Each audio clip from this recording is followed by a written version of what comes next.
Welcome back to the Fourth Way Podcast. For this episode, I had the privilege of interviewing Dr. David Vine, author of Base Nation and the United States of War. I wanted to interview Dr. Vine because I think he has a lot of experience in uncovering the fictitious world of the U.S. military and U.S. foreign policy that we citizens believe, while simultaneously showing us the real-world ramifications of our actions. The United States often perceives itself as the world's policeman, the purveyor and sustainer of democracy, and a defensive fighter who only engages enemies for self-protection and for reasons of upholding justice for the downtrodden. Before jumping into the interview, I want to point out a few takeaways to give you an easier time digesting our conversation in real time. While we ended up discussing some justice issues and history which didn't directly relate to propaganda, my conversation with Dr. Vine ended up focusing on three primary aspects of military and governmental propaganda, which you can trace throughout the episode. First, we talked about the importance of understanding motives. It is absolutely vital to understand potential motives in order to recognize the reality of a situation. The range of motives will help you to more accurately interpret information. If you didn't understand the range of motives that can exist for those who post ads on Craigslist, for example, then you might just go and meet that poor young college girl who's selling her car because she needs money to finish her schooling. And you might meet her in an empty, dark parking lot in the middle of the night. And you might find out that it's not really a college girl who's in need of money, but somebody who wants your money. You can take the information that you're given on Craigslist at face value, that she's a vulnerable person in need of money to pursue a good thing that she's been working hard on. But if you understand that information on Craigslist can be manipulated, and that the motive of some people is to lure you to an isolated location to steal your money, then you may pass up many offers that either seem too good to be true, because they probably are, or offers presented by seemingly distraught individuals. Motives are no less important when we get to discussions related to U.S. foreign policy. Understanding who benefits from our actions and why information may be presented in a particular way will be vital to opening our eyes to the possibility of what's going on. Potential motive doesn't prove any given action, but it opens your eyes to see what may be present. Understanding motive is sort of like a Where's Waldo book. You spend 5 minutes looking for Waldo and eventually find him. But then there are these follow-up quests that the book gives you, like finding his camera that he dropped, or his cane, or something like that. When you find the cane, you say to yourself, man, when I was looking for Waldo, I looked directly at that spot 100 times, but I never noticed the cane. And it's because you weren't primed to see it. You were zeroed in on one narrative, one objective, seeing Waldo. Until you knew that there were other things to see, your vision was tunneled. Part of what propaganda does to us is it tunnels our vision. It gets us to see one narrative or one potential truth, and all the while that our eyes are open, we're really blinded to what's right in front of us because we only have eyes for Waldo.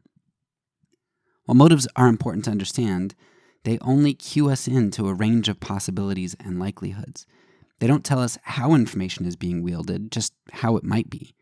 But once we understand the range of possibilities, we can start looking for how information has been used against us so we can uncover truth. In this episode, we explore two primary ways in which the military has propagandized us. First, the military uses linguistic legerdemain. Dr. Vine covers a number of different ways the military has used language to soften the reality of what they've done to oppress certain groups of people, or how they hide the extent of their overseas actions through the manipulation of different vocabulary and terms. The second implementation of propaganda that we discuss is an invocation of fear. All people have strong felt needs and desires, safety, freedom, and comfort being three of the biggest.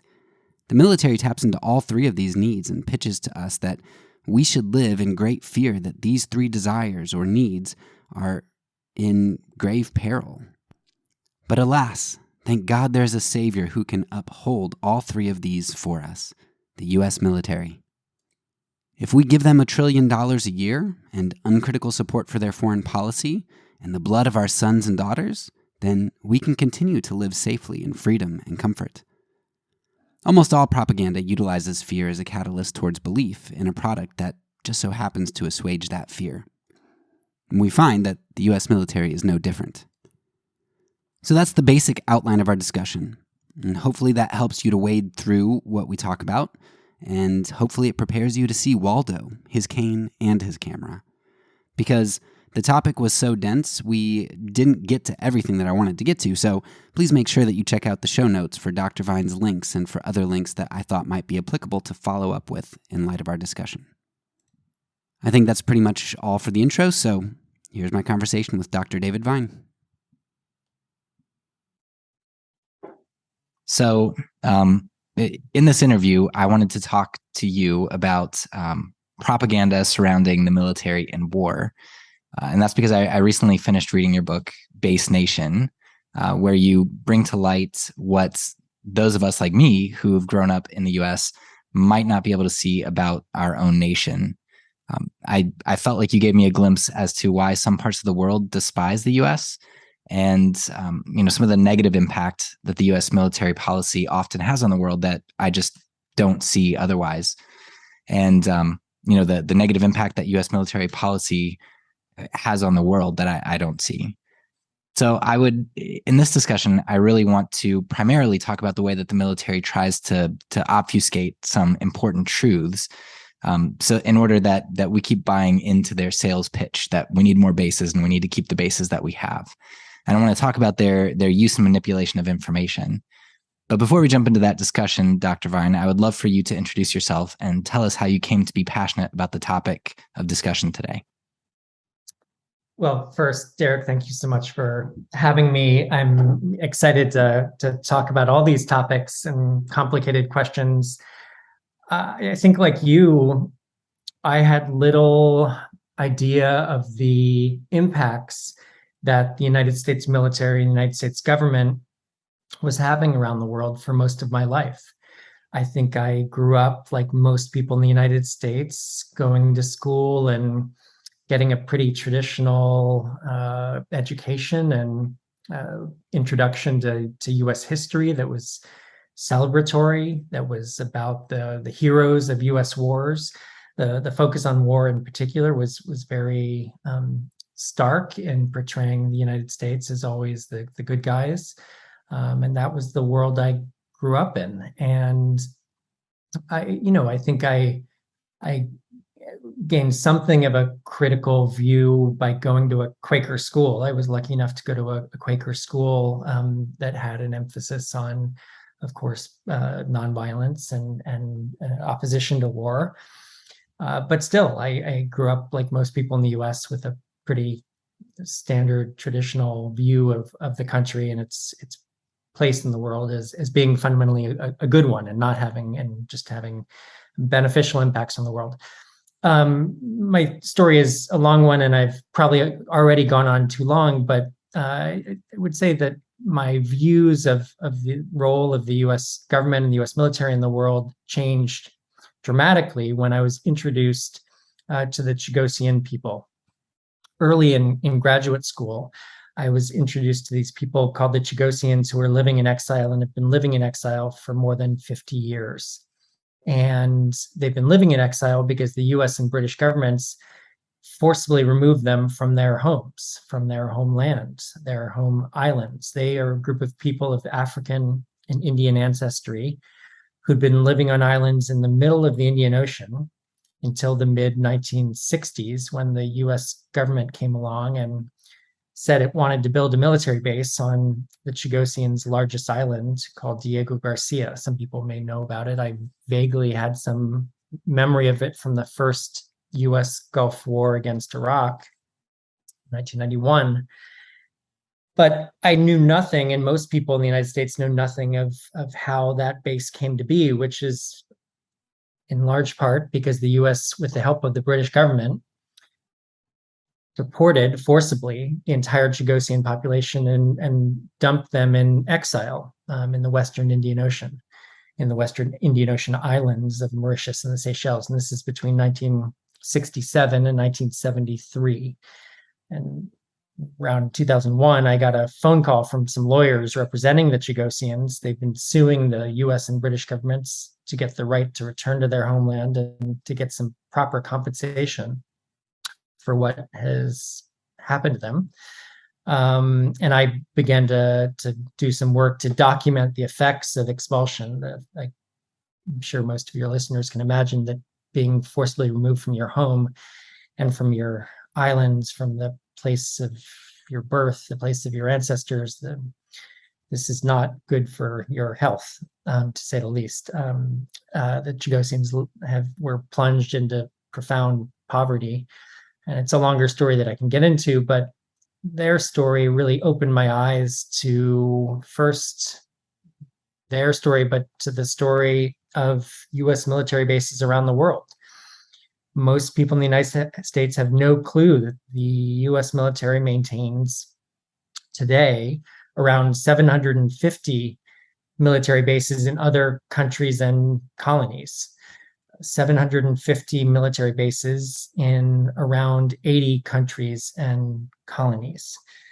Now, that's sort of an abstract number, but compare that to the number of US embassies and consulates and missions. There are only about 276 US embassies, consulates, and missions compared to the 750 bases abroad. It shows how militarized our foreign policy has become. And the bases, 750 bases, range in size from massive, literally city-sized bases, tens of thousands of troops and family members, schools, hospitals, yoga studios, fast food, all the trappings of a not so small American town, to much smaller bases. So they range in size, but they're all over the world. And this is often the face of the United States in other countries. And it's been that way since World War II in particular, although the United States has maintained bases abroad since independence, essentially.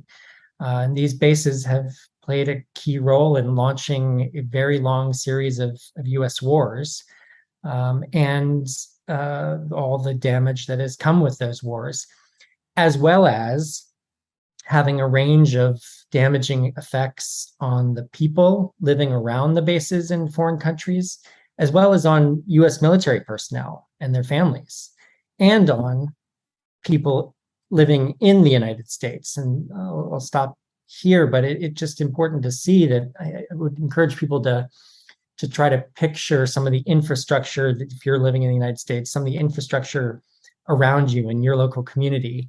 I'm guessing there are roads that are badly deteriorating, bridges that are now in dangerous conditions, at risk of falling, public transportation infrastructures that have been hollowed out.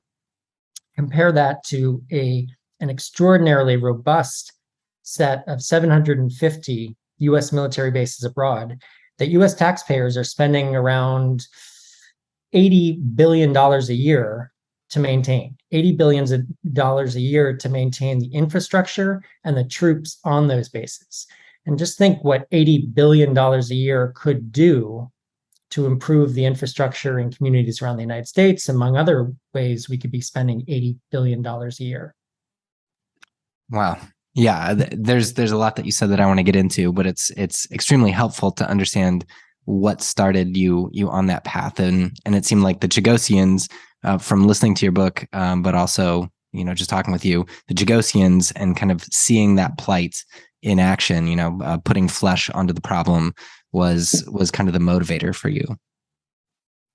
It was, yeah. And really, I'm greatly indebted to the Chagossians in a number of ways.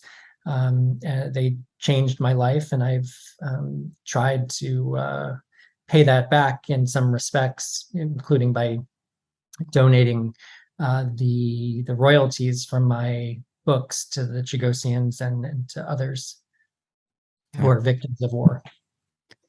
So, talking about your motivation is great. Now I want to talk a little bit about the government and the military's motivation, because I think a lot of times to be able to see the problem, you have to understand, well, what's the motive? In a murder case, you need the weapon, but the motive is extremely important to be able to see how things play out. So your book was extremely helpful in a lot of ways in helping me see the motive, but I was kind of primed to see it because I had first read Smedley Butler's famous, War is a Racket a couple of years ago. And, for those who don't know, Major General Smedley Butler He was, and correct me if I'm wrong, but I think he still is the most decorated Marine veteran in history, in U.S. history. Certainly was. Okay. Either way, right? He was definitely involved in the military, so he would have had a bias towards wanting to prop up the things that he did for the military. But he comes out with this book that says, no, war's a racket. Like, I realized that all the things they had me do was for big business, and it was no good. It was basically empire building. And he kind of exposes that to the world. And I think, in your book, you kind of put some more flesh, more details to kind of what Butler uncovered. You explore a number of beneficiaries of war and overseas bases. So countries benefit from foreign aid and in-country spending by the troops that are stationed there. They're spending their money overseas instead of here in the United States. Businesses get tax exemptions or benefits from having money that's accrued overseas as opposed to in the U.S. Stockholders benefit from goods being purchased exorbitantly a lot of times by the military, and so the stockholders benefit. Construction companies and landlords overseas with the influx of bodies, and you even get into the mafia in Italy, which I thought was interesting, that we're helping them too. And then foreign infrastructure, which you just touched on, which was a phenomenal insight to me to realize, oh yeah, this idea of socialism is railed against at here in the US, but in military bases, you basically have a form of socialism and public transportation and going green and all that kind of stuff. So that's a ton right there. I would love for you to maybe whittle that down to a few take-home points about what the motives are, who the main players are that benefit from this type of policy of overseas bases. Great questions. And I think it's important to point out, just first of all, how rare this situation is, in which the US military is occupying approximately 80 foreign countries and colonies with 750 military bases. This is around 75 to 85% of the world's foreign military bases, which is to say there are a few other countries that have foreign military bases on other countries' territories. France and Britain have dozens, especially there may be as many as 145 British foreign military bases. France might have a couple dozen. Russia has 12 to 36 foreign military bases. The numbers are hard to pin down because of the secretive nature of bases, and because the definition of a base itself is hard to establish, and there are different definitions. But approximately 12 to 36 Russian foreign military bases. Compare that to 750 US foreign bases. Or China, 8 at most, 8 foreign military bases compared to the 750. So this massive collection of US bases abroad, it's the largest collection of foreign military bases in world history, larger than any empire or people or country in world history. And these bases, as I mentioned before, have had a range of damaging effects on people around the world, on people in the United States. In addition to some of the effects I pointed to already, these bases have had, intense environmental damage on the surrounding land and waters. They also have carbon footprints that increase the overall carbon footprint of the US military, that is as large as countries like Sweden, a massive carbon footprint contributing to global warming. These bases are also damaging locals in a range of ways, contributing to accidents, and often US military personnel sadly perpetrate crimes against locals that, of course, doesn't tend to build a lot of goodwill between the US military and locals. There are often exploitative prostitution industries around these bases. And again, I pointed to the ways in which $80 billion a year, approximately, of taxpayer funds are directed to maintain these bases every year, are siphoned off from US taxpayers and from the needs we have here at home.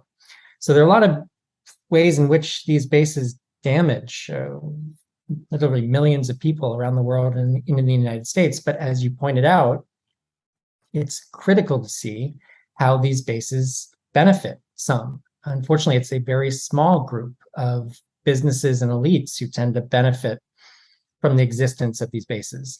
You know, that $80 billion a year, it has to go somewhere.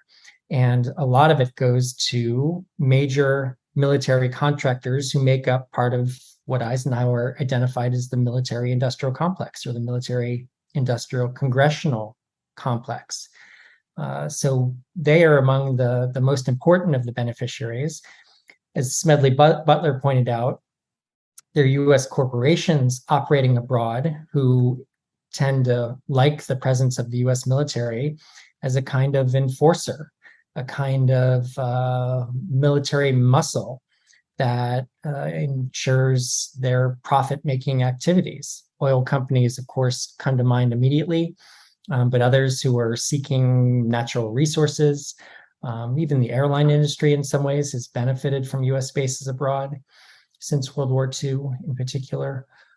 So it's important to see the ways in which a small, relatively small group of elites and elite corporations have benefited mightily in the maintenance of this huge infrastructure of US bases abroad, while the vast majority of people in the United States and around the world have tended to suffer. Yeah, and digging into part of that as well.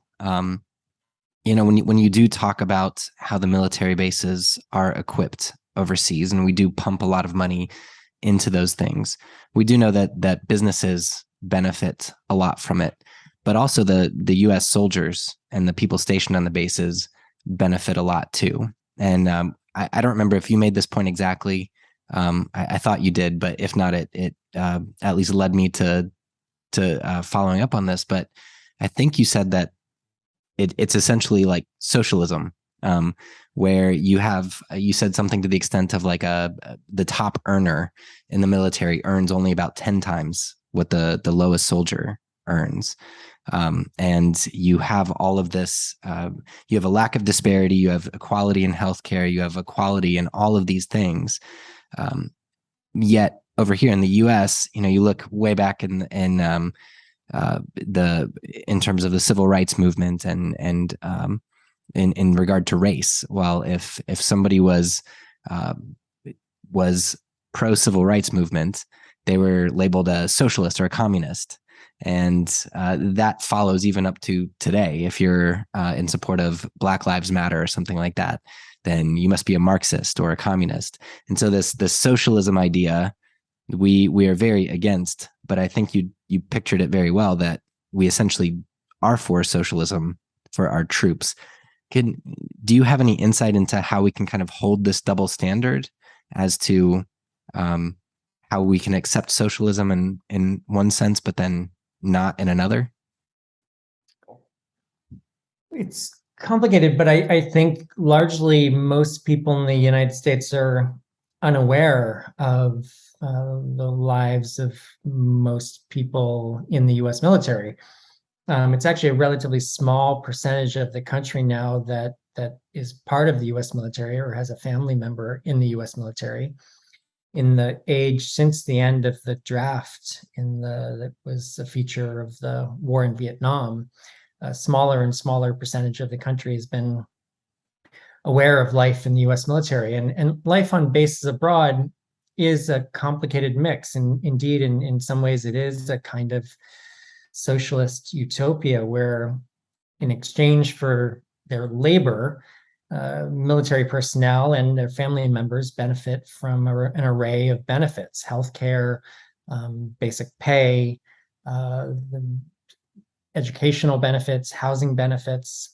Often the pay, especially for those at the bottom end of the earning spectrum, is quite low, and there are people in the US military who are on food stamps. So it's far from perfect. And life on bases abroad is often a mix. And, you know, People often love going to bases in Italy or Germany or Japan or South Korea and feel like they benefit from the lifestyle there and seeing another country. And indeed, who wouldn't want that opportunity? Many people do. And I think it's sad that in the United States, you have to join, unless you grow up extraordinarily wealthy, you have to join the US military to get opportunities like that. The Peace Corps is, a small fraction of the size of the US military. But life on bases abroad is also very difficult for families. If you bring your families, if a member of the military brings their family, the family members have to leave their schools and their jobs in the United States. There are a lot of challenges that come with being deployed abroad. In other cases, family members aren't allowed to accompany their often the husband or father who is deployed abroad and have to experience long-term separation from a loved one. People are separated from their communities.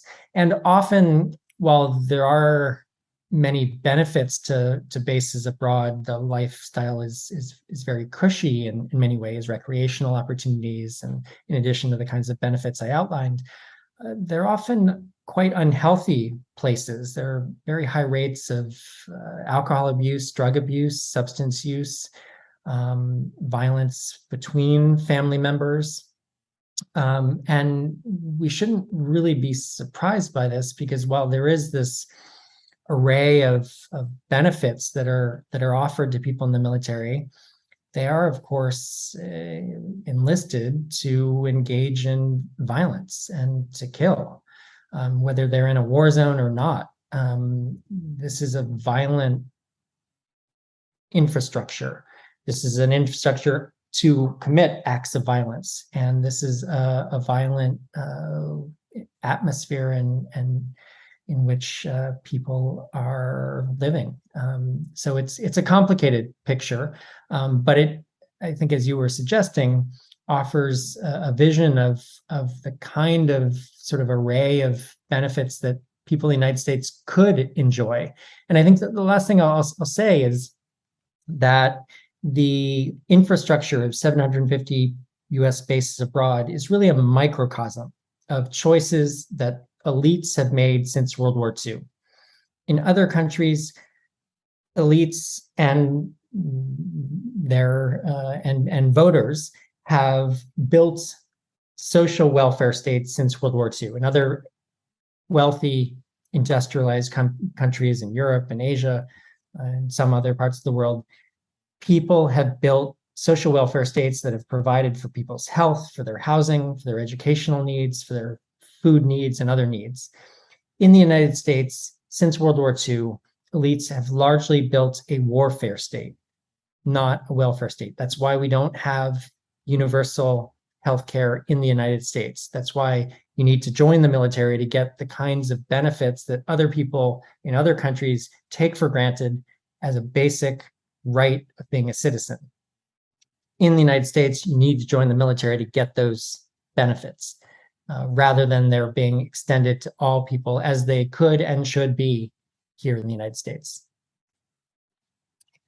I want to go back to something that you said just a few minutes ago when you were talking about other countries that have bases overseas. And I think you said that the second largest overseas base holder is Great Britain. And that's interesting because, Great Britain was the land on which the sun never set, right? They were very big colonizers, and they had colonies all over the place. And it seems like today in the U.S., we are a land where the sun doesn't set if you consider army bases, U.S. territory all around the globe. So, but yet we don't own these territories, and maybe we don't extract resources to the same extent that they used to. We kind of have a different MO. So colonialism is a really dirty word today, and we say that we're not an empire, we're not colonizing, and any of that kind of stuff. Yet your description of a base nation, it seems to me that it uncovers that our military system is really just modern disguised form of colonialism. Could you explain how we've traded one form of colonialism for another, And maybe, I know you talk about Guam and Okinawa a lot, or Diego Garcia. Could you just kind of paint us a picture of modern colonialism?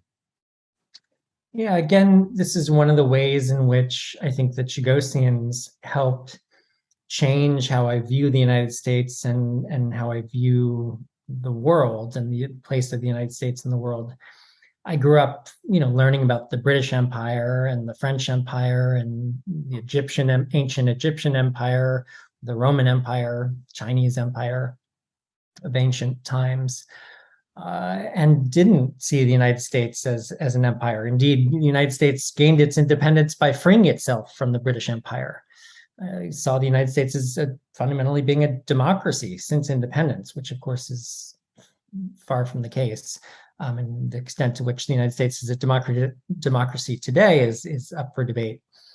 But I think with the help of the Chagossians and research I've done since I met the Chagossians to investigate the collection of U.S. bases abroad and a long series of U.S. wars that have been enabled by U.S. bases abroad, I've seen that really since independence, the United States was an empire.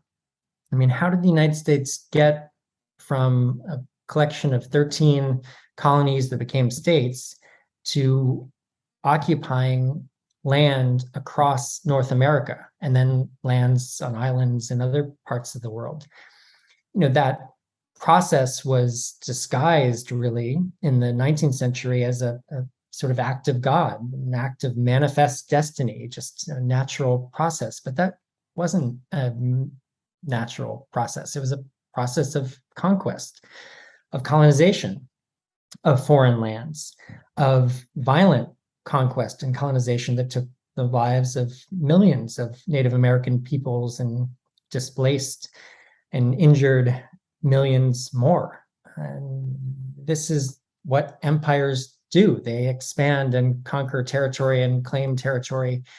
And this process unfolded in the 19th century. And by the end of the 19th century, the United States had begun colonizing lands outside of North America as part of the 1898 war with Spain, leading the United States to occupy and colonize Puerto Rico and Guam, the Philippines, and of course to occupy in a de facto colonial nature Cuba as well, with the help of the base at Guantanamo Bay. I mean, if you think about Guantanamo Bay, this also reveals that the United States, in a very formal sense, has colonies today. The United States occupies Guantanamo Bay against the will of the Cuban people. Long before the Cuban Revolution, the Cuban government wanted Guantanamo Bay back. Guantanamo Bay is sort of a micro colony, but we also have to think about, with these 50 states, this is all colonized land, but think too about the places that so frequently are overlooked in the United States: Guam, Puerto Rico, the American Samoa, the Commonwealth of the Northern Mariana Islands, the U.S. Virgin Islands. These are places that are in a fundamentally colonial relationship to the United States. They do not have voting representation in Congress. They do not have the right to vote in U.S. presidential elections. They do not have full citizenship. It's a second or even third class citizenship. We could also throw Washington, D.C., where I was born and where I teach, as another kind of quasi-colony. People at least have the right to vote for president in the United States, but do not have voting representation in Congress. So today, in addition to these colonies, it's important to see how many of the bases the United States military occupies around the world are kind of micro colonies that allow the US government to exert power and influence far beyond the actual territory occupied. So that's why some people, scholars, refer to the United States today as a kind of empire of bases, that in the post-World War II period, the United States changed as an empire and became an empire characterized by this huge, unprecedented collection of foreign military bases, again, larger than any empire or people or country in world history. And part of the reason I investigated the effects of all these bases and wrote my book, Base Nation, was to question something that since World War II has mostly gone unquestioned, the existence of so many US bases around the world. I think, most people in the United States actually have some awareness that there are US bases in Japan or Germany, for example, but rarely do they ask, wait, why? Now more than 75 years after the end of World War II, are these bases still there? Are they protecting the United States? Are they protecting Japan and Germany? Are these bases needed? It's become just an accepted part of US foreign policy that the United States would maintain so many bases abroad when people really have not demonstrated that these bases are benefiting us in any ways, and when there's clear damage being done of a whole range of kinds. The last thing I'll just say is that, again, the basic assumption is the United States needs to maintain all these bases abroad to protect US national security. That has just been asserted by people in the mainstream foreign policy circles, by politicians, by elites. It's been asserted since World War II without providing any evidence. And when we look more closely, we see that these bases in a whole range of ways are counterproductive to protecting the United States, are actually damaging the United States in a range of ways. And you see people across the political spectrum coming to this same conclusion. It's not just me, as someone identifies as being on the left. There are people on the right who realize, wait a second, we could be spending our money in far better ways than investing, $80 billion a year on bases abroad. And there are better ways to deploy the US military. Focusing on protecting the borders of the United States would actually be a far more advantageous way to protect US national security, in addition to a whole range of other ways in which US bases overseas are actually undermining the security and safety of the United States and its people.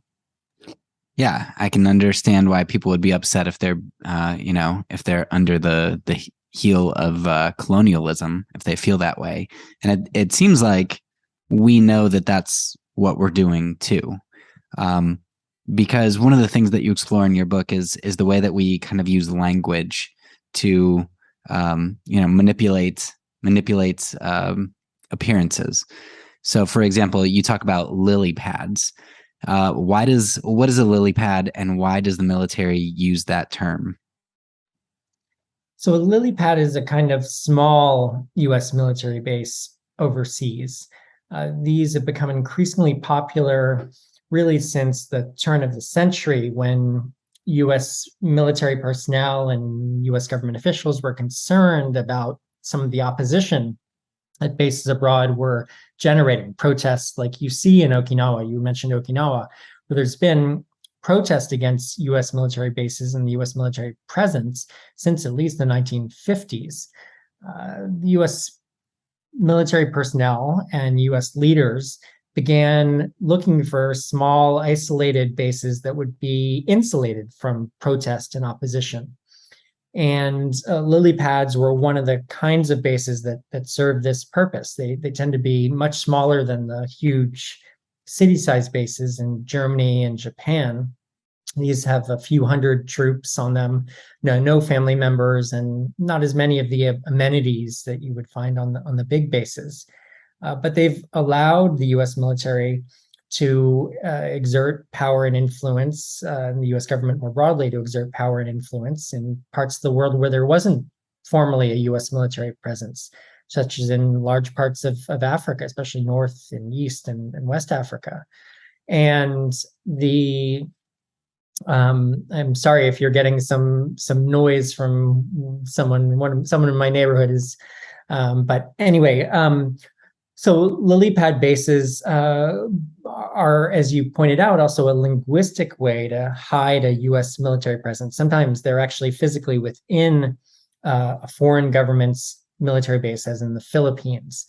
And in a range of ways, US leaders have used language to disguise the presence of US military forces abroad, and basically to keep people in the United States ignorant of what the US military is doing around the world, to keep them from asking the kinds of questions that we should be asking about what they're doing and whether it's benefiting anyone, including people in the United States.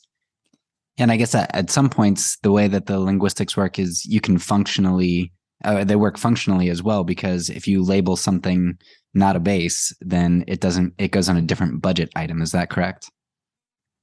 That's certainly one of the kinds of games that U.S. military leaders have played, and frequently, it's part of why it's hard to have a precise figure of the total number of U.S. bases abroad. Even the Pentagon doesn't know how many bases abroad it has. But often U.S. leaders engage in intentional manipulation of language to hide or disguise the presence of the U.S. military overseas. And this is one of the challenges of really getting a clearer sense of the impact of the U.S. military and the U.S. war system around the world. Yeah, linguistics fascinate me when you look at all the ways that they're used. I remember one of the interesting ones to me was when I first found out that President Roosevelt, in his Day of Infamy speech, he, after the bombing of Pearl Harbor, we're familiar with the version that he gave, but it went through a number of edits. And he more places than Hawaii were bombed, and Hawaii at that time was not a state; it was a territory, U.S. territory. But the Philippines were bombed, and Guam and other places were being attacked by Japan, and they had originally been included in his speech, but he kind of scratched them all out and said, the American island of Oahu. And so, instead of just saying Oahu or Hawaii, the American island, right? So it almost became a part of us. And I wonder if that's why it became a U.S. state a little bit later, because of, that connection. But anyway, it's, those linguistics are really powerful in shaping, and politicians and people know that. But one of the things that I find fascinating is when you talked about Guam, and you talk about all the people who don't like the military bases there and kind of feel oppressed in a sense, and they don't have voting rights, they don't have the rights of full citizens, yet they can join the U.S. military. And you said that, I don't think you gave a statistic, but you said that quite a number of people do. And that just made me think, I forget the author, Fieri, The Pedagogy of the Oppressed, but it's a famous book. And in it, he talks about how the oppressed often kind of contributes to their own oppression and kind of join in on the system.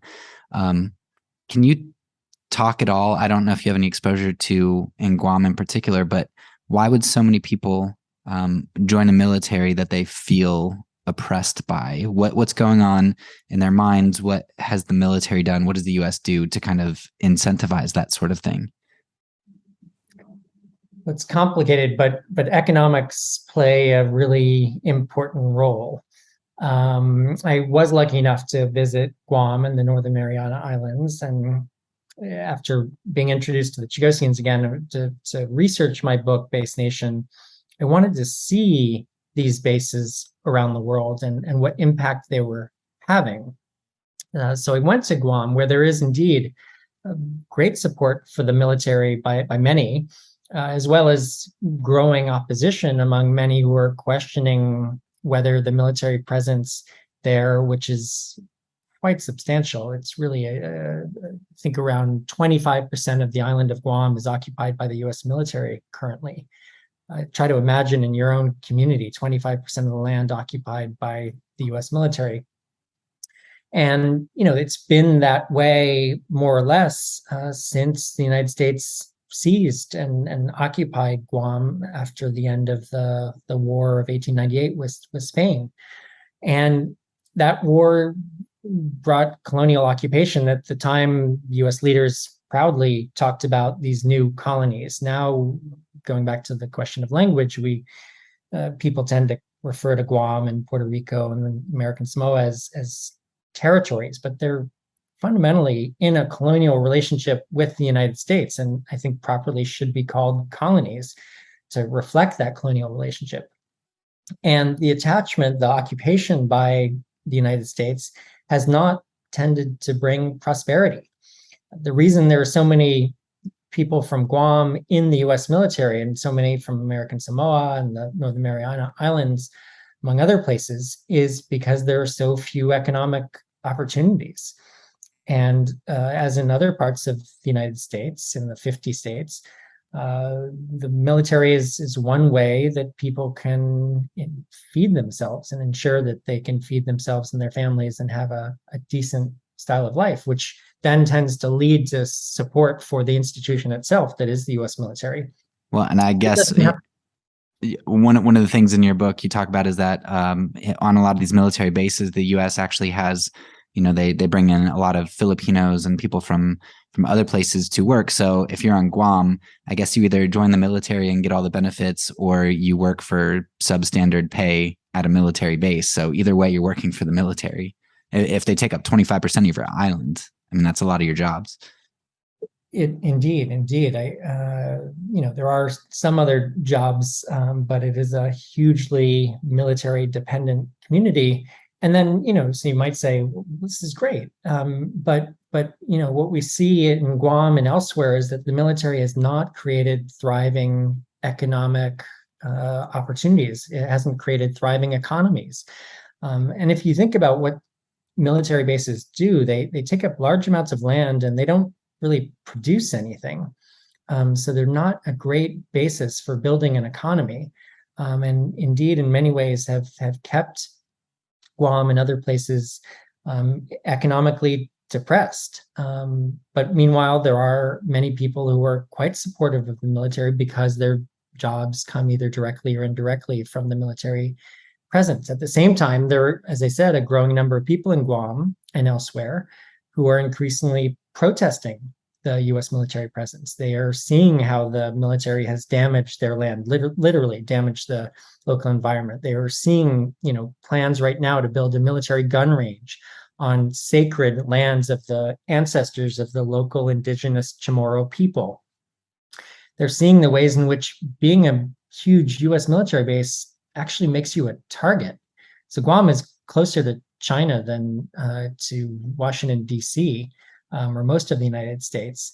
And if there was ever any war between China and the United States, and we should hope that nothing remotely like a war between China and the United States ever happens, Guam would be in the crosshairs. And people in Guam are increasingly aware of this. And right now they're experiencing a buildup of US military forces. But this is not going to protect Guam. In fact, it's just making them more of a target, endangering and undermining their security and safety. So another place that you talk about is Diego Garcia, and I know that's particularly close to your heart.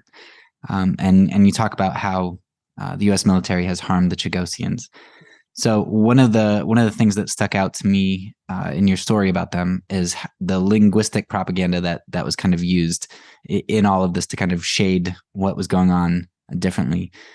Maybe you could talk a little bit about the Chagossians.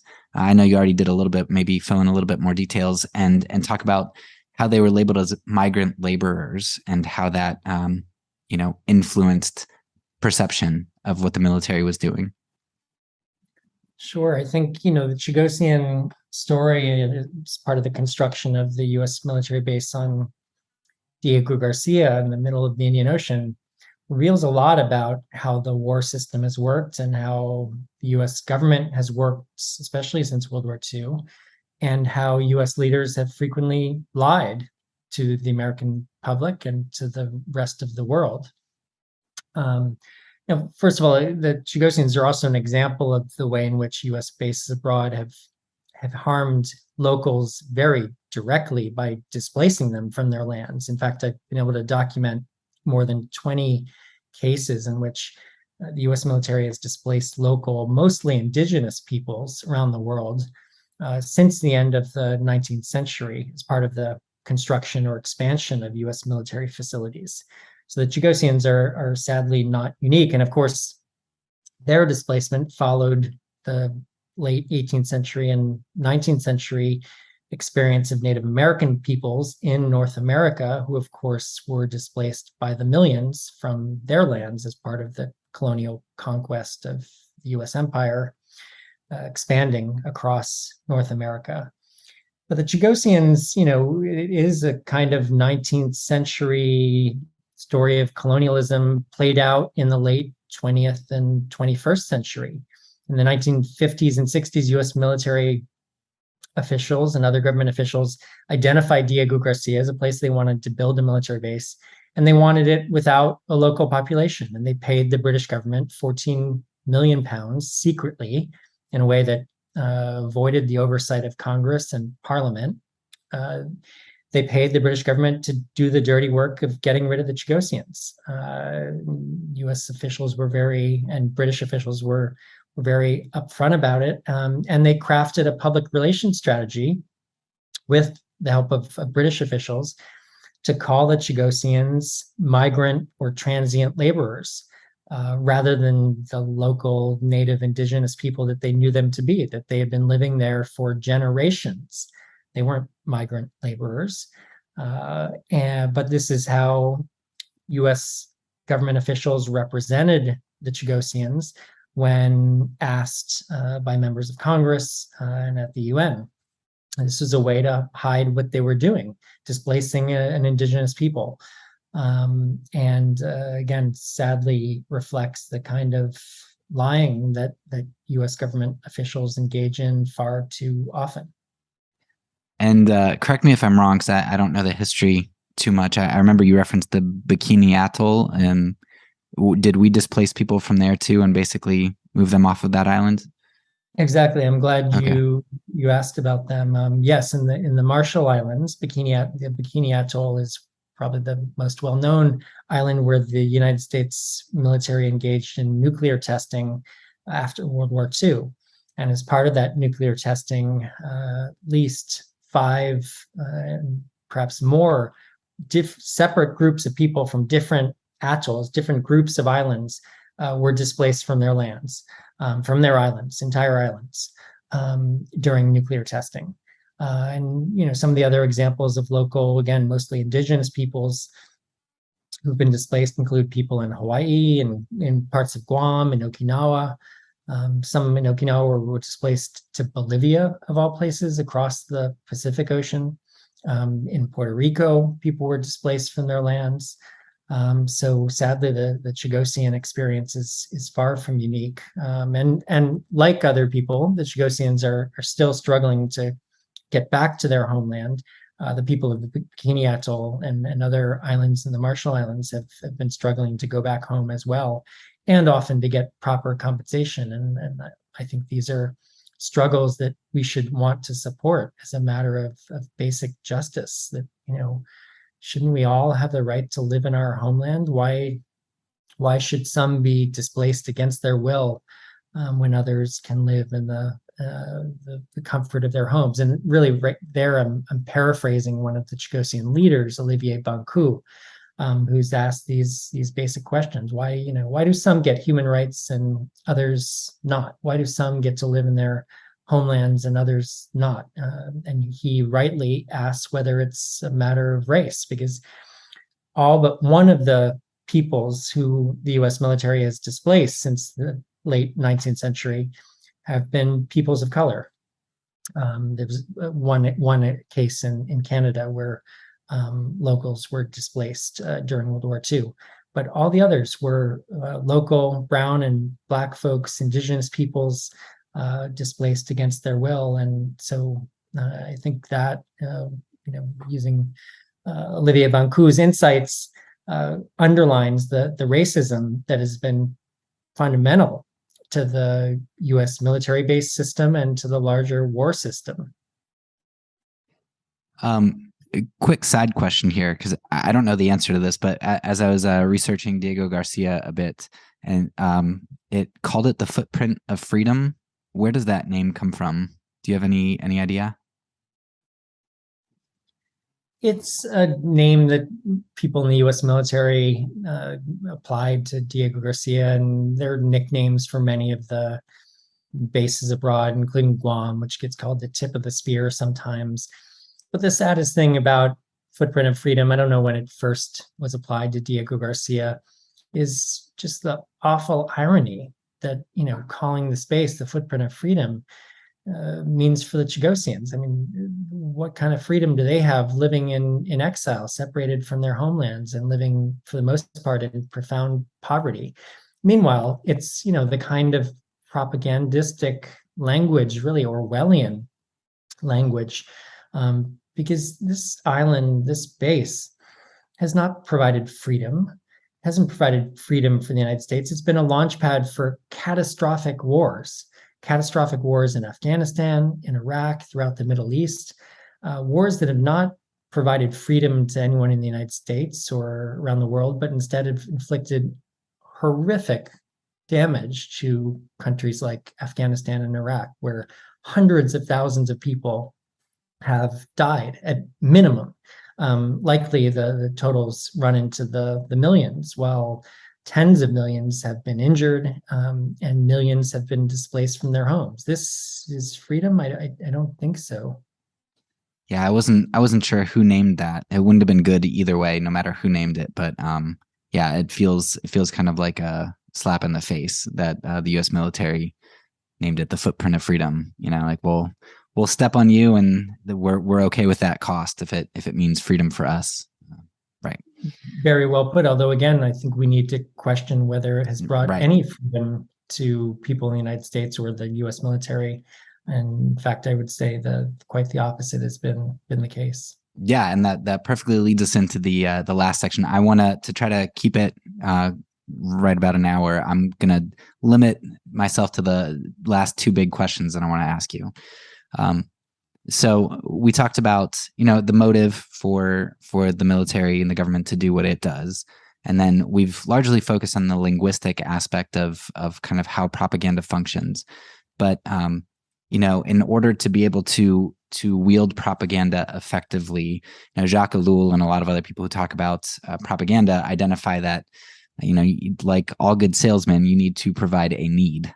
And a lot of times, fear is the thing that you apply. If I can make you scared that you're not going to get something that you need, then you're susceptible to propaganda.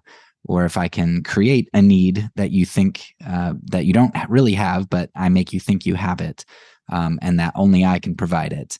I can elicit fear in you, and you're going to believe me as your savior. And so, if you look across the world, the U.S. has kind of espoused, for the Middle East, we talk about terrorism, and for South America, historically, we've talked about communism was big back in the day, but now it's drugs.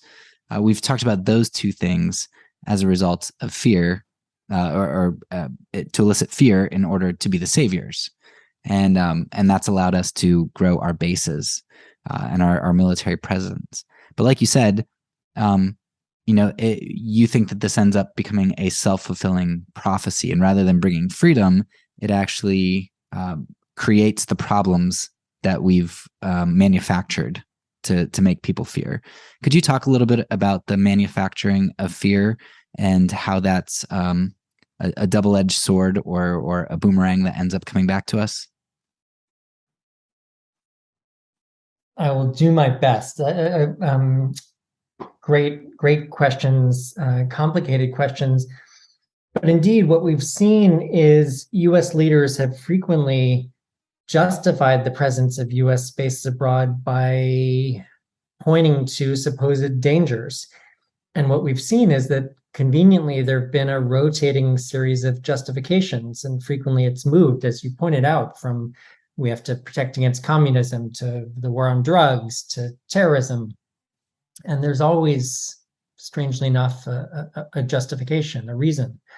And some of this is cynical manipulation by US officials who are seeking to get, larger budgets for their part of the military, or justify a large total US military budget, which, just by the way, people should know, the total Pentagon budget now is upwards of $1 trillion a year, $1 trillion a year, which is really sort of inconceivable.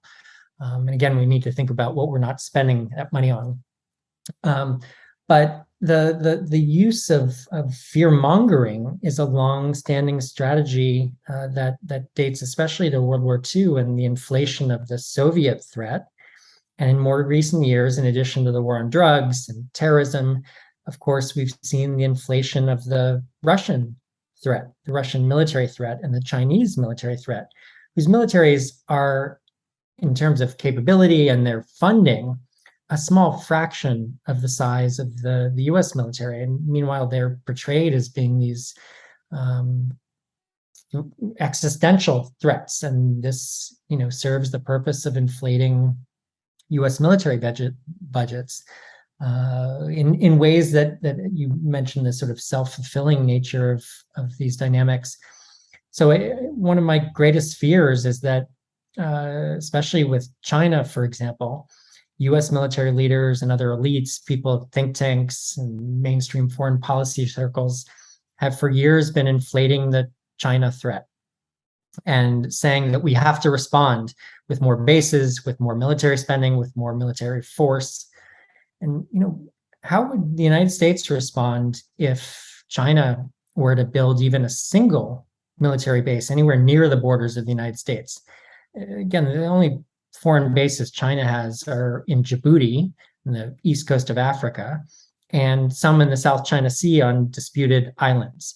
China has no bases anywhere near US borders. Meanwhile, the United States has encircled China with dozens of military bases since World War II, and an increasing number of bases in recent years, and more than 100, not just dozens. If the shoe were on the other foot, US citizens, US leaders would be calling for a major military buildup in response to the threat of Chinese bases near our borders.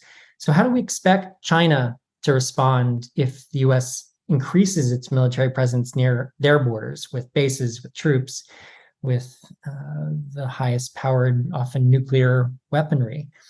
This is creating and only encouraging the Chinese Communist Party, the Chinese government, to build up its military forces and power, raising the likelihood of a war, either through an accidental conflict or something that's not accidental. And again, the idea of any conflict, any war between nuclear armed powers should be unthinkable. But now the threat of a war between the United States and both China and Russia is greater than it's been at any point since the Cuban Missile Crisis in the 1960s, and which means that the threat of nuclear annihilation for the entire human species is a greater threat than at any point since the 1960s. And this should alarm all of us, to say the least, and should mean that all of us do everything we can do to make the likelihood of any such war less and less likely, which means bringing down tensions and bringing down the kinds of military spending and US military buildup that has not made any of us safer, but instead has, again, made war more likely. Yeah, I think you actually do get a vision of how we would respond with the Cuban Missile Crisis. It wasn't Russia exactly putting a base in our hemisphere, but when nuclear weapons were on Cuba, that's not fair. But we'll have our nuclear missiles in Turkey and aimed at you, Russia, right across the Black Sea, and that's perfectly legitimate. Exactly. Well, yeah, it was a Russian missile base in Cuba that was the inciting incident for the Cuban Missile Crisis.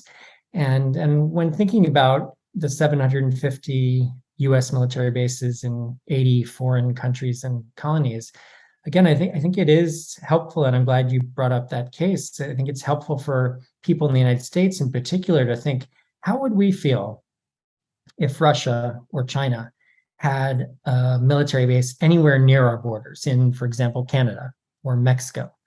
How would that feel? Meanwhile, China and Russia are surrounded by literally hundreds of US military bases. Again, only encouraging them to respond militarily this is not a way to ensure the safety and security of the world. This is a recipe for ramping up military tensions and making war more likely. Okay, last question for you. So you can go as long or short as you want here. One of the things that was preached to me from birth was that we're a democracy. I have to vote. My voice counts. And you even brought up at the beginning, this. You said that whether or not we live in a democracy or how democratic it is questionable, and I think that's going to raise eyebrows for a lot of people, because we're indoctrinated with this idea that our voice matters and we are a democracy, and it's something that we preach as like a core value of what we are as the United States. And a lot of our wars are to one of the points, one of the goals is to bring democracy to other nations. We value it so much that we will go and kill other people to make sure that they have it. Yet at the same time, you look back through our history, and South America alone, all the coups and democratically elected officials that we overthrew, Iran, Middle East, a bunch of different places. Haiti, I know we've overthrown a bunch of people. We preach democracy, and in your book you talk about Franco, how we kind of were buddies with him and supported him.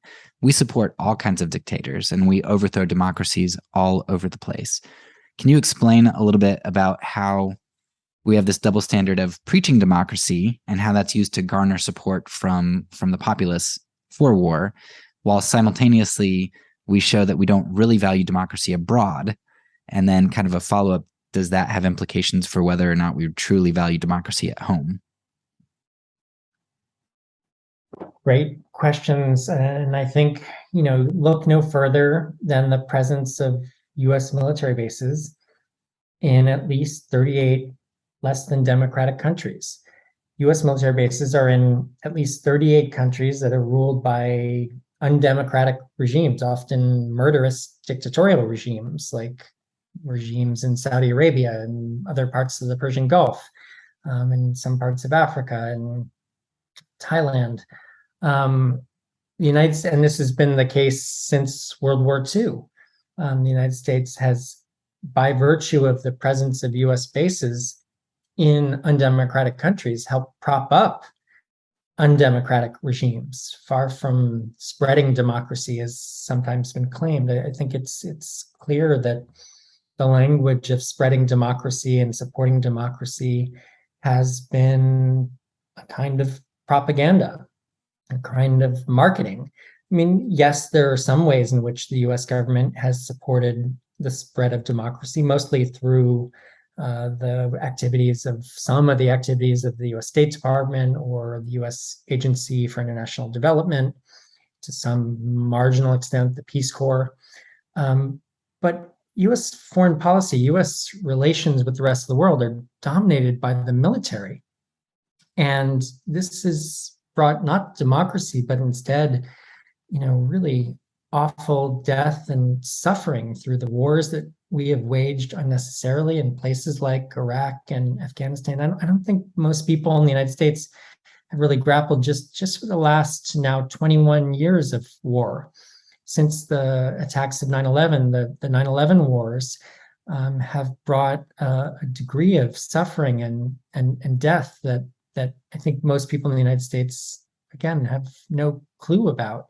By my estimate, the post 9/11 wars, the 9/11 wars, first launched by George W. Bush, but then continued by Obama, Trump, and Biden to a lesser extent, have probably taken the lives of around 4.5 million people. 4.5 million people in the war zones, including US military personnel, but they're a small portion. 4.5 million people. That's about the same as died in roughly 20 years of US-led war in Vietnam and Laos and Cambodia. 4.5 million people. Is that democracy? War is fundamentally undemocratic, of course. And yes, we should question and reject the use of democracy as cover for imperial domination and imperial expansion, and while also questioning the extent to which there is democracy at home, beginning with the colonies we've talked about, where people don't have democratic rights or full democratic rights. And then, in the US states, where people are having their basic right to vote stripped left and right, especially in Republican-controlled states, especially people of color, African Americans in particular, who in disproportionate ways are being prevented from voting through a whole variety of mechanisms. And of course, there are many other ways in which the United States is not a full democracy, but just starting there, we need to deeply question. Anytime you hear a politician or a leader or elite talking about the United States being a fountain of democracy at home or abroad, we should really pay even closer attention, because they're probably lying to us. Yeah, there's so much there. Mentioning Saudi Arabia, I only found out about what was going on in Yemen maybe a year ago. Like that's not plastered all over the news over here, despite how huge the numbers of deaths and malnutrition and everything are, because our friends are doing it, which also shed some light. When the journalist, do you remember his name from Saudi Arabia who was killed? Khashoggi? Oh, exactly. Yeah. And there, we didn't really slap them on the hand or anything. So when you understand who we're buddies with, it really brings a lot of what you don't see in the media to light, but as well as what you do see with who we reprimand and who we fight and who we don't. So understanding that there's a base in various countries is helpful. So that's why I think, trying to expose this huge collection of bases and encourage people to question whether we need them, why they're there, what damage they're causing, whether there are better ways to protect the United States and people around the world, which I think clearly there are, to say the least, is important to encourage people to call for the change. I guess I would just point to, for people who are interested, I'm part of a group of people across the political spectrum who are questioning the huge collection of U.S. bases abroad. We have a coalition called the Overseas Base Realignment and Closure Coalition, and people can learn more about it at overseasbases.net, overseasbases.net, and my website, davidvine.net, and basenation.us, two websites, davidvine.net and basenation.us, have information about the war system and the collection of bases, but also offers links to movements and organizations who are seeking urgently to change the status quo and ensure the United States pursues a more peaceful path in the future than the violent history of war that U.S. leaders have pursued for decades and really since U.S. independence. Yeah, and you also have a newer book out that maybe you want to plug and talk about, The U.S. of War. What does that add to the conversation here? Yeah, again, people can learn more about my newest book, The United States of War, at my website, davidvine.net. But really, it uses the lens of U.S. military bases abroad that U.S. elites, U.S. leaders have built since independence as a way to reveal how the United States, far from being a fountain of democracy and peace, has really been in a very fundamental way a United States of war, that war has been the norm in U.S. history, that there are actually only about 11 years in U.S. history when the U.S. military has not been engaged in a war or some other form of combat. The last 21 years of continuous war since 9/11 is not an aberration. It's the norm in U.S. history. And these have not been defensive wars by and large. These have been wars of choice, offensive wars that have led to millions upon millions of deaths and injuries numbering into the tens of millions, just mass displacement. This is what our country is in many ways. And this is why I am joining with others to try to urgently transform U.S. foreign policy and the choices that our leaders make to make the United States a United States of peace, not a United States of war. All right. Well, thank you so much for your time. I appreciate your insight and your willingness to do this. Derek, thanks for the great questions and the great conversation. I really appreciate it. Sure. That's all for now. So peace, and because I'm a pacifist, when I say it, I mean it.